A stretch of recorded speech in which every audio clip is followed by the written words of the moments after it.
152 ಕೋಟಿ ರೂಪಾಯಿಯ ಪ್ರಸ್ತಾವನೆ ಮೊನ್ನೆನೇ ನಮಗೆ ಅನುಮೋದನೆ ಸಿಗಬೇಕಿತ್ತು. ಬಹುಶಃ 15-20 ದಿವಸದಲ್ಲಿ ಮುಖ್ಯಮಂತ್ರಿಯವರ ಹತ್ರ ಚರ್ಚೆ ಮಾಡಿದ್ದೀನಿ. ಅದನ್ನು ಅನುಮೋದನೆ ಸಿಕ್ಕಿದಲ್ಲಿ ನಮ್ಮ ಕನಸು ಏನಿದೆ, ಒಂದು ಕಡೆ ಸಹಸ್ರಲಿಂಗೇಶ್ವರ ದೇವಸ್ಥಾನದ ಅಭಿವೃದ್ಧಿ, ಅಲ್ಲಿ ಎಲ್ಲ ಪಿಂಡ ಪ್ರದಾನ ಮಾಡಲಿಕ್ಕೆ ಬೇಕಾಗುವಂಥದ್ದು, ರಿಟೈನಿಂಗ್ ವಾಲ್ ಮಾಡುವಂಥದ್ದು, ರಸ್ತೆ ಮಾಡುವಂಥದ್ದು, ಕೂಡಲ ಸಂಗಮದ ಥರ ಕೆಳಗೆ ಇಳಿದು ದೇವರ ದರ್ಶನ ಮಾಡುವಂಥದ್ದು, ಸಂಗಮದಷ್ಟು ನೀರು ಸೇರಿಸುವಂಥ ವ್ಯವಸ್ಥೆಗೆ ಡ್ಯಾಮ್ ಮಾಡುವಂಥದ್ದು, ಇದನ್ನೆಲ್ಲ ಮಾಡಿ 2 ವರ್ಷದಲ್ಲಿ ಅದನ್ನು ಅಭಿವೃದ್ಧಿ ಮಾಡುವ ಕೆಲಸವನ್ನು ಮಾಡ್ತೇವೆ. ಮಹಾಲಿಂಗೇಶ್ವರ ದೇವಸ್ಥಾನ ದೇವರಿಗೆ ಬ್ರಹ್ಮಕಲಶಕ್ಕೆ ಇನ್ನು 15 ದಿವಸದಲ್ಲಿ ಮುಂದಿನ 2027 ಕೊನೆಗೆ ಡಿಸೆಂಬರ್ ಅಂತ್ಯದಲ್ಲಿ ನಾವು ದಿವಸವನ್ನು ಫಿಕ್ಸ್ ಮಾಡ್ತೀವಿ. ಅದಕ್ಕೆ ಮೊದಲು ಎಲ್ಲ ಜೀರ್ಣೋದ್ಧಾರ ಕೆಲಸಗಳನ್ನು ಮುಗಿಸುವಂಥ ಕೆಲಸವನ್ನು ಕೂಡ ಮಾಡುವಂಥ ಕೆಲಸವನ್ನು ಮಾಡ್ತೇವೆ.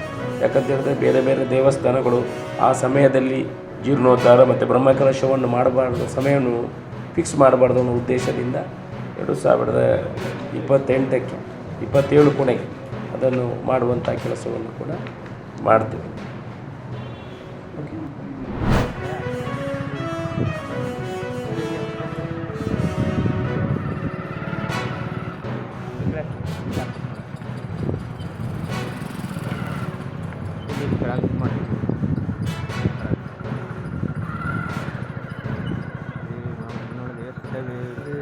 ಸಸಿ ಅಂದರು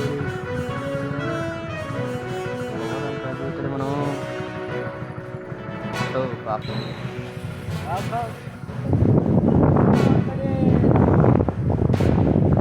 ಹೋಗಕ್ಕೆ ನೋಡಿಲ್ಲ ಕಡಿಯ ಹೋಗೋದಂತ ಅಂಬೈದ ಬಟ್ಟ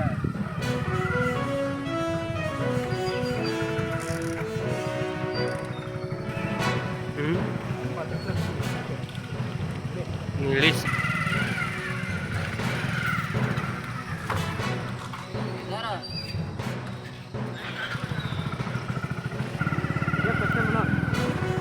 ಮತ್ತು ಇದರ ಬಿಸಿಲು ಇದೆ ಫಸ್ಟ್ ಟೈಮ್ ಅದರ ಗೊತ್ತು.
ಸರಿಯಾಗಿ ಬಿದ್ದೋಗೋಣ.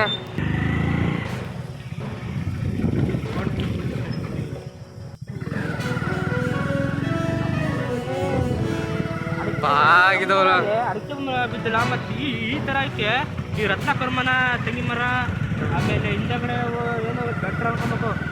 ಹ್ಞೂ ಮದ ರಾತ್ರಿ ನೋಡಿದ್ವಲ್ಲ, ಅಲ್ಲಿ ಆಡ್ತದವಿ.